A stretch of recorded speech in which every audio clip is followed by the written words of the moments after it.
अस्सलाम वालेकुम dear students. आज हम पढ़ेंगे रियल नंबर्स की प्रॉपर्टीज़। तो सबसे पहले हमारे पास प्रॉपर्टी है क्लोयर प्रॉपर्टी। क्लोयर प्रॉपर्टी का माना यह होता है कि भाई अगर कोई भी दो नंबर्स हैं जो कि रियल नंबर्स हैं, मिसाल के तौर पे एक नंबर है 3 और एक है 5, इन दोनों का ताल्लुक़ रियल नंबर से है, तो फिर इनका एडिशन अगर आप करोगे या फिर मल्टीप्लिकेशन करोगे तो वो भी जो जवाब आएगा वो भी रियल नंबर से ही बिलोंग करेगा। यानी उनका एडिशन का जवाब और उनकी मल्टीप्लिकेशन का जो जवाब है वो रियल नंबर के अंदर ही क्लोज रहेगा, रियल नंबर ही जवाब आएगा। इस प्रॉपर्टी को कहते हैं क्लोयर प्रॉपर्टी।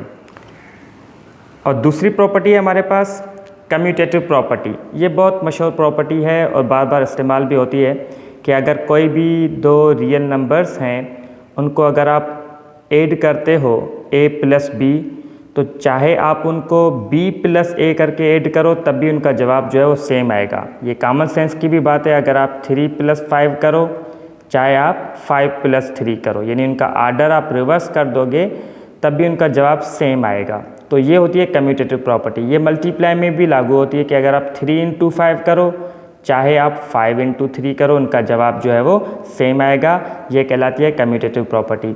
ये एडिशन और मल्टीप्लिकेशन में ही लागू होती है, सब्ट्रैक्शन में नहीं होगी। यानी अगर आप 3 माइनस 5 कर रहे हो और 5 माइनस 3 कर रहे हो तो इनका जवाब सेम नहीं आएगा। 3 माइनस 5 का जवाब आएगा -2 और 5 माइनस 3 का आएगा +2। तो यहाँ पे ये वैलिड नहीं होती और डिवीजन में भी नहीं होती। यानी अगर आप 3/5 कर रहे हो और 5/3 कर रहे हो तो उनका जवाब सेम नहीं आएगा। ठीक है।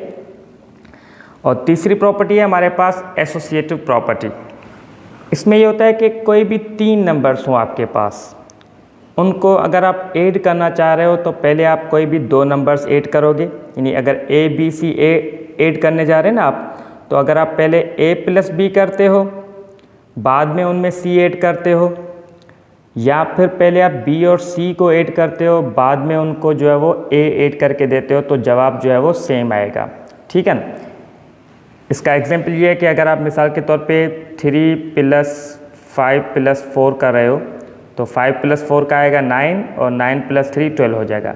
अगर आप कहो कि नहीं हम पहले 3 प्लस 5 करना चाह रहे हैं, ठीक है भले करें आप, तो इसका 8 आएगा, 8 प्लस 4 फिर भी 12 आएगा।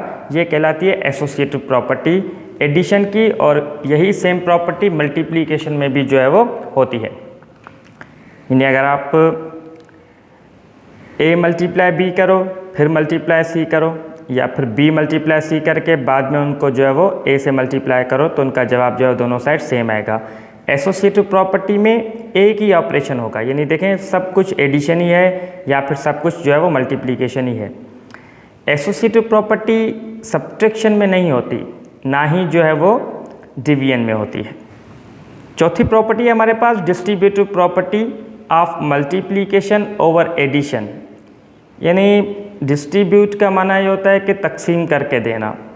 अब इसमें ये होता है कि अगर आप a को मल्टीप्लाई कर रहे हो किसी ऐसी ब्रैकेट के साथ जिसमें 2 नंबर्स ऐड हो रहे हो, a multiply b plus c, तो ये बराबर किसके हो जाएगा कि भाई a मल्टीप्लाई b हो जाएगा और a मल्टीप्लाई c हो जाएगा, बीच में प्लस आएगा। ये ऐसे हुआ कि अगर आप किसी एक वैल्यू को किसी ब्रैकेट के साथ मल्टीप्लाई कर रहे हो, उसमें 2 वैल्यूज़ हों या 3 वैल्यूज़ हों, तो वो डिस्ट्रीब्यूट हो जाएगा। a मल्टीप्लाई b हो जाएगा फिर प्लस a मल्टीप्लाई c हो जाएगा। ये कहलाती है डिस्ट्रीब्यूटिव प्रॉपर्टी। इनका जवाब भी जो दोनों साइड सेम आएगा। यानी अगर आप पहले इनको मल्टीप्लाई करो, इनको मल्टीप्लाई करो फिर प्लस करो, चाहे इनको प्लस करके इससे मल्टीप्लाई करो, ये बात एक ही हो जाएगी। यही मल्टीप्लिकेशन ओवर सब्ट्रैक्शन भी होती है।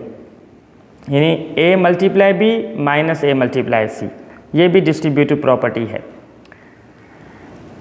अब आते हैं कुछ और अहम प्रॉपर्टीज़ पे जो कि आइडेंटिटीज़ हैं। ये बहुत ही आसान है कि अगर आप कोई भी नंबर ले रहे हो a, मिसाल के तौर पे 4 कोई भी नंबर है, इसमें हम क्या ऐड करें कि जवाब जो है वो 4 सेम आए, तो वो क्या ऐड करें, वो तो फिर 0 ही होगा कि उससे ऐड करने से कोई फ़र्क नहीं पड़ेगा। ये कहलाती है एडिटिव आइडेंटिटी प्रॉपर्टी, और इस 0 को कहा जाता है कि ये एडिटिव आइडेंटिटी है। 0 is the additive identity number.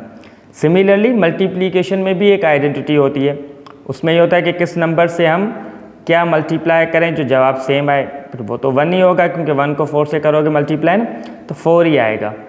तो a × 1 बराबर a, ये कहलाती है मल्टीप्लिकेटिव आइडेंटिटी।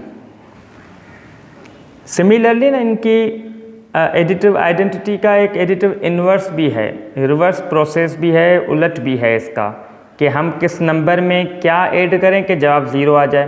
यानी a में हम क्या ऐड करें कि 0 आ जाए, भाई फिर a का जो है फिर वो साइन चेंज करके आप रखो, -a करो, तो फिर a प्लस का a माइनस का क्या हो जाएगा, 0 हो जाएगा। जैसे हम -4 में क्या ऐड करें कि जवाब 0 आए, भाई प्लस का 4 ऐड करें। मतलब आपने इसमें जो है वो इसकी जिसका भी एडिटिव इन्वर्स आपने फाइंड करना हो तो उसकी आप साइन चेंज करके बताओगे कि भाई ये इसका एडिटिव इन्वर्स है।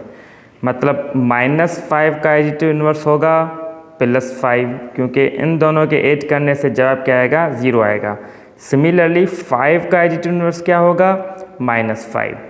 ठीक है, तो जैसे एडिटिव आइडेंटिटी का इन्वर्स होता है वैसे ही मल्टीप्लिकेटिव आइडेंटिटी का भी मल्टीप्लिकेटिव इन्वर्स होता है। यानी अगर आप किसी नंबर से कुछ ऐसा मल्टीप्लाई करो जिससे उसका जवाब जो है वो 1 आ जाए तो उसको कहा जाता है मल्टीप्लिकेटिव इन्वर्स। यानी ये 1/a जो है ये a का मल्टीप्लिकेटिव इन्वर्स है, क्योंकि जब आप इन दोनों को मल्टीप्लाई करोगे तो जवाब 1 आएगा। आप ऐसा भी कह सकते हो कि a जो है वो 1/a का मल्टीप्लिकेटिव इन्वर्स है। एक और एग्जांपल आपको देता हूँ मैं कि 3 का मल्टीप्लिकेटिव इन्वर्स क्या होगा, 1/3 होगा। सिमिलरली 2/3 का मल्टीप्लिकेटिव इन्वर्स क्या होगा, 3/2 होगा। इसको आप रेसिप्रोकल कर दोगे तो उसका जवाब जो है फिर मल्टीप्लाई करने से क्या आ जाएगा, 1 आ जाएगा। रेसिप्रोकल करने से इसकी वैल्यू मिल जाती है, लेकिन रेसिप्रोकल और मल्टीप्लिकेटिव इन्वर्स में एक माइनर सा फ़र्क है, वो आप जब इन्वर्स जो है वो दूसरी एरियाज़ में पढ़ोगे तब आपको पता चलेगा फ़र्क का। फ़िलहाल आप इनको जो है वो सेम मीनिंग में ले सकते हो।